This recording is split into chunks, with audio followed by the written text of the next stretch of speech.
Welcome back, survivors. Today we're tackling one of the most dangerous yet essential skills in the post-collapse world. Opening a sealed bunker door without killing yourself in the process. Because nothing says bad day quite like surviving nuclear winter only to get crushed by 3 tons of rusted steel or gassed by a pressurized tomb that's been fermenting for 20 years. I'm your guide through the wasteland's most educational near-death experiences, and today we're going to combine physics, chemistry, and a healthy dose of paranoia to crack open one of these pre-war time capsules. Grab your Geiger counter and let's get started. First things first, you've found a bunker door. Congratulations.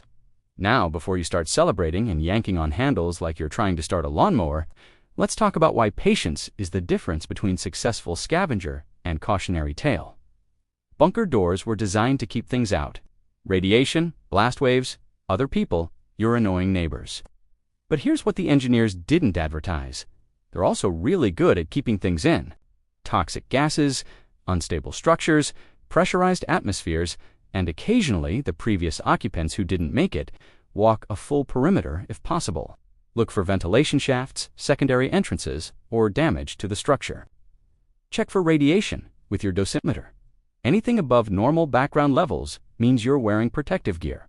No exceptions. I don't care how hot it is. Melting is temporary. Leukemia is forever. Look at the door itself. Is it rusted? That's actually good news. Rust means oxygen and moisture got in, which means the seal failed, which means no pressure differential waiting to explode in your face. Is it pristine? That's concerning. That means the seal held and will need to be extra careful. Now let's talk about the invisible killer. Pressure differentials. When a bunker seals, it creates an airtight environment. Over decades, chemical reactions inside consume oxygen. Temperature changes create pressure variations, and you end up with an atmosphere that might be wildly different from the outside. Open that door to fast, and you've got options. Option 1, the bunker is higher pressure. The door explodes outward, and you learn firsthand why the phrase blown away isn't just metaphorical. Option 2, the bunker is lower pressure. Air rushes in, you get pulled toward the opening, and loose debris becomes supersonic shrapnel. Neither option is ideal for your continued existence. Here's the survival science. Before opening any sealed door, you need to equalize pressure slowly. Look for pressure release valves. These are usually small ports with threaded caps, often painted red or yellow. They were designed exactly for this purpose. If you find one, here's the procedure. Clear the area of loose objects. Stand to the side, never directly in front of the door. Slowly open the valve a quarter turn. Listen, a hissing sound means pressure is escaping. Good, let it equalize naturally.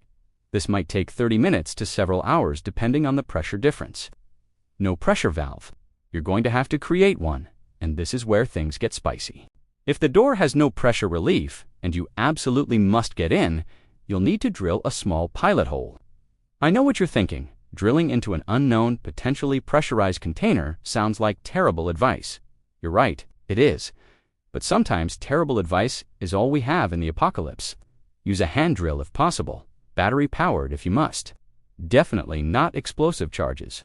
Choose a spot away from the door's hinges and locking mechanisms, ideally in a flat section of the door face. Start with a small bit, maybe a quarter inch. Drill slowly. If you feel sudden resistance loss, stop immediately. You've just breached the seal. Back the drill out carefully and wait. Listen for hissing. Let any pressure equalize through your new hole. Yes, this will take hours. Bring a work the wasteland rewards. Patience, not courage. Once pressure equalizes, you can enlarge the hole to inspect inside with a camera or mirror on a stick. What you're looking for? Standing water, visible gas clouds, structural damage, or anything that looks actively hostile to human life. Assuming pressure is equalized and your pilot hole hasn't killed you, let's discuss atmospheric composition. Bunkers can develop some truly creative ways to kill you with invisible chemicals. Carbon dioxide buildup from decomposition. Carbon monoxide from incomplete combustion if they had generators. Hydrogen sulfide if there's any organic matter and water. Methane from who knows what. Radon seeping up from the ground. And my personal favorite, chlorine gas from the breakdown of PVC materials in the presence of moisture. Here's your gas detection priority list. First, check for carbon monoxide. It's odorless, tasteless, and will make you sleepy right before making you dead. Second, check for hydrogen sulfide. Smells like rotten eggs at low concentrations. But here's the fun part. At high concentrations, it paralyzes your sense of smell, so the absence of smell means nothing. If you don't have electronic gas detectors, and let's face it, working batteries are basically currency now, you'll need to use the old miner's trick, not the canary. We're not monsters. Use a flame. Lower a lit candle on a string through your pilot hole. Does it go out immediately? Congratulations, there's no oxygen. Do not enter. Does it burn brighter or differently? Potential gas mixture, still do not enter. The only good result is a normal, steady flame. Even then, wait several hours while air exchanges through your hole before attempting entry. Assuming the atmosphere isn't immediately lethal, let's actually open this door.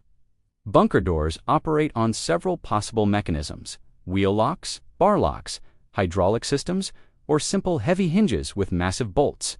Wheel locks are your friend. That big ship-style wheel isn't just aesthetic. It mechanically retracts locking bars through simple rotation. The problem? Decades of rust. Do not force it. Forcing it will shear the mechanism, and then you're stuck with a door that's locked forever. Instead, apply penetrating oil liberally, not WD-40. That's a water displacer, not a lubricant. You want actual penetrating oil, the kind that creeps into microscopic spaces. Apply it. Wait an hour. Apply more. Wait another hour. Do this for a full day if necessary. Then, tap the wheel gently with a rubber mallet while applying steady rotational pressure. Not yanking, not forcing. Steady pressure. You're trying to break rust bonds gradually, not win a strongman competition. For hydraulic doors, you're looking at a different problem. The hydraulic fluid has probably degraded, seals have failed, and the system is non-functional. You'll need to locate the manual release, which is usually a separate mechanical override. Check the door frame for an access panel. You've equalized pressure. You've tested the atmosphere. You've freed the locking mechanism. Now comes the moment of truth. Actually opening the door. First rule: never stand directly in the door's path. These things weigh anywhere from 500 to 3,000 pounds. If something fails, if a hinge breaks, if the door is off balance, you want to be perpendicular to its swing, not in its trajectory. Open it slowly, inch by inch. Listen for creaking, groaning, or any sound that suggests structural instability. If the door starts to fall or swing too fast, get clear and let it go. You can't stop it, and trying will just add you to the casualty list. As the door opens, watch for water. Bunkers can flood partially, and opening the door might release a wall of stagnant, bacteria-filled water directly at you. Again, being off to the side is your friend. Once the door is open, do not rush in. Let air circulate for at least an hour. The gas situation can change as fresh air disturbs settled pockets of heavier-than-air toxins. You're finally ready to enter. Here's your entry protocol. One person at a time if you're in a group. Maintain communication. Bring multiple light sources. Keep one hand on the wall to maintain orientation. Watch for floor damage, especially around the entrance where water intrusion is most common. Move slowly. Your eyes need to adjust, and you need to process the environment. Look up regularly. Bunker ceilings can deteriorate, and falling concrete is just as deadly as any other hazard we've discussed. Most importantly, establish your exit route immediately. Know where the door is, keep it in mind, and never let yourself get disoriented. The bunker might have supplies, information, or shelter, but none of that matters if you can't find your way out, and there you have it, survivors. Opening a sealed bunker door: 10% knowledge, 20% patience, and 70% not dying from your own impatience. Remember, the wasteland doesn't reward the bold.